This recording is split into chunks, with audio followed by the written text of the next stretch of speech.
time since 2008, we will have a number one team facing off against the number two ranked team in the land. The last time this happened was the SEC championship game back in 2008. It was number one Alabama facing off with Tim Tebow and the second ranked Gators. And here's the other thing. It's not just the rankings on the line. The college football playoff, it's also the Heisman Award, where it's Fernando Mendoza of Indiana, who is a short favorite over Julian Sayin right now, over Ohio State. So it just feels like there are so many things that are hinging on this Big Ten championship game. I cannot wait to watch it.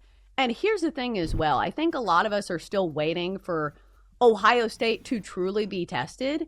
And if there is a team that maybe presents a challenge to Ohio State, it is Indiana. But the more that I look at this line, Jenks, the more I understand why Ohio State is favored. And I honestly feel like this line could be even bigger. So you look at the line in this game, and it's 4.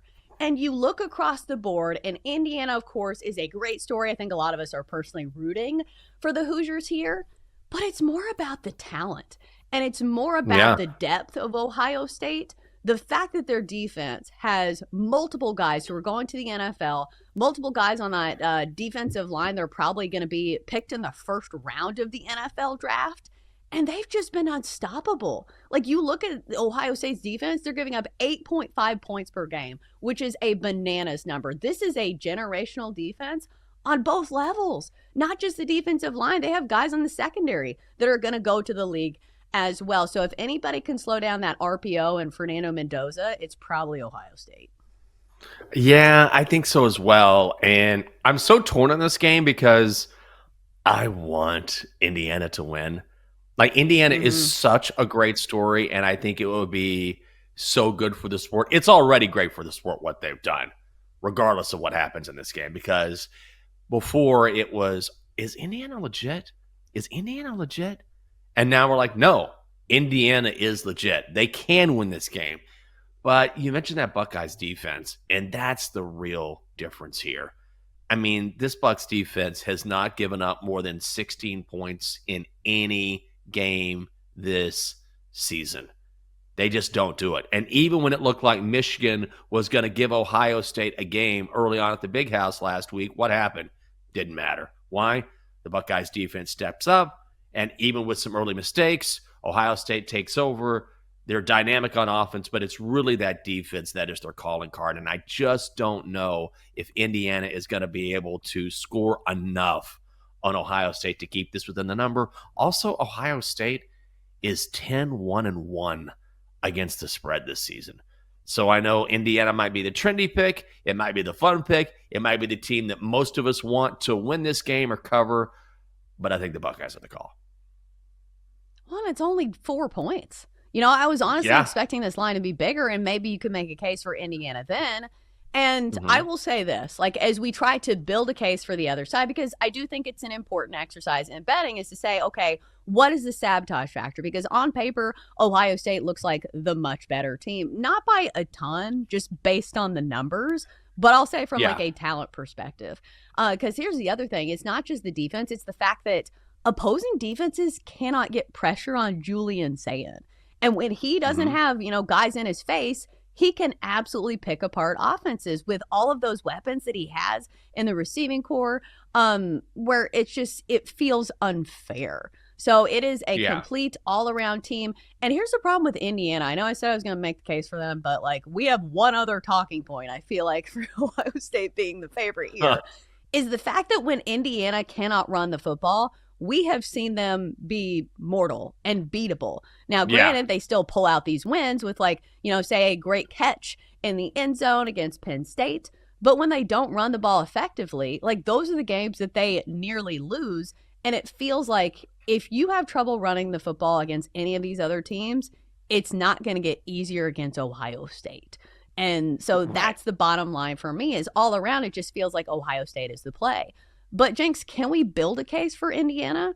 Like, at the end of the day, this is still college football. It's still a one-game sample size. Anything can happen. And, you know, look at Ohio State. And it was just last year, right, where they lost to Michigan but still won a national championship. That same thing could happen this year, where they lose in the conference championship game and still go on to win a national championship. So obviously there is a pathway. Like, they still have to execute at a really high level, but like, as a bettor, I want all the ammo and logic to be on my side, and it just feels like it's all for Ohio State. Yeah, that's the thing, is that, look, I will say this. Curt Cignetti is, I think, the best coach in college football right now, without question. What he's been able to do with a Hoosiers program that has historically been one of the worst programs in the history of college football is absolutely remarkable. I mean, they had the play of the year when Mendoza found Omar Cooper back of the end zone against Penn State to win it. Drive of the year, play of the year. This is a team that will not quit. They can absolutely play with anyone. And look, maybe this is a situation where Indiana pulls out all the stops and coaching matters. And Ryan Day is a hell of a head coach as well. But I think Cignetti is someone I would give the edge to. And so maybe they do some things against their tendencies and surprise Ohio State, which frankly, I think they're going to have to do. Like, they're going to have to do some things. I'm not necessarily saying trick plays, but they're going to have to try some things that go against their tendencies, because if they just lean into what they do best and they lean into everything that they do on tape, Ohio State will stop them. Their defense is too good.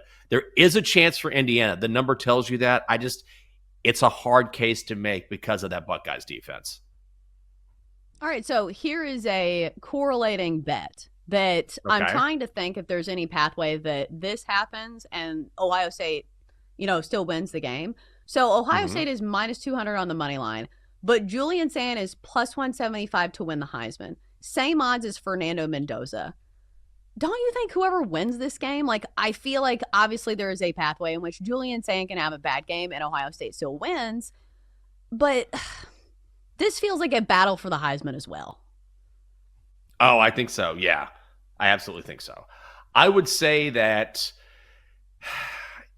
Julian Sand is a real, I don't want to say a dark horse, but we're not paying a lot of attention to him.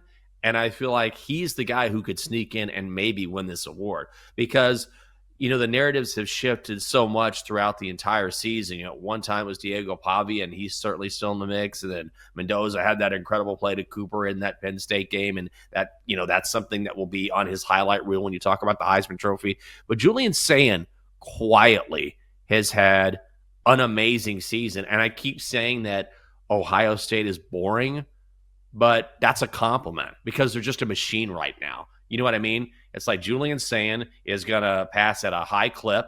He's going to complete a ton of passes. The Buckeyes are going to dominate you on defense. They're going to cover the number, and they're going to move forward. Like, they've never really been threatened this season. Early on against Michigan, it looked like, ooh, okay.